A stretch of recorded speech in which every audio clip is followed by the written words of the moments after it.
দশম শ্রেণীর সকল ছাত্রছাত্রীদের প্রোগ্রেস টিউটোরিয়াল ইউটিউব চ্যানেল এবং ফেসবুক পেজে স্বাগত। আমাদের আজকের আলোচনার বিষয় হলো দশম শ্রেণীর ভূগোলের বায়ুমণ্ডল অধ্যায়ের গুরুত্বপূর্ণ এমসিকিউ। প্রথম এমসিকিউটি দেখো, বায়ুমণ্ডলে অক্সিজেনের পরিমাণ। উত্তর 20.94%। পরের এমসিকিউটি দেখো, বায়ুমণ্ডলের প্রধান গ্যাসীয় উপাদানটির নাম। উত্তর নাইট্রোজেন। পরের এমসিকিউটি দেখো, বায়ুমণ্ডলে ওজোন গ্যাস ড্যাশ স্তরে ঘনীভূত অবস্থায় থাকে। উত্তর স্ট্র্যাটোস্ফিয়ার। পরের এমসিকিউটি দেখো, ট্রপোস্ফিয়ার ও স্ট্র্যাটোস্ফিয়ার মধ্যবর্তী সীমাকে বলে। উত্তর ট্রপোপোজ।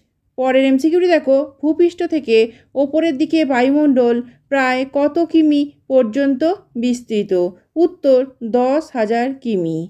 পরের এমসিকিউটি দেখো, মেসোস্ফিয়ার স্তরে উচ্চতা বৃদ্ধির সঙ্গে সঙ্গে উষ্ণতা। উত্তর কমে।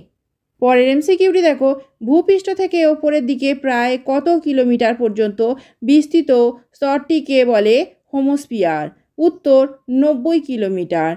পরের এমসিকিউটি দেখো, বায়ুমণ্ডলে কি আছে বলে আকাশ নীল দেখায়। উত্তর ধূলিকণা। পরের এমসিকিউটি দেখো, বৈপরীত্য উত্তাপ লক্ষ্য করা যায় বায়ুমণ্ডলের যে স্তরে, সেটি হলো ট্রপোস্ফিয়ার। পরে এমসিকিউটি দেখো, সূর্য থেকে আগত অতিবেগুনি রশ্মি শোষণ করে। উত্তর ওজোন।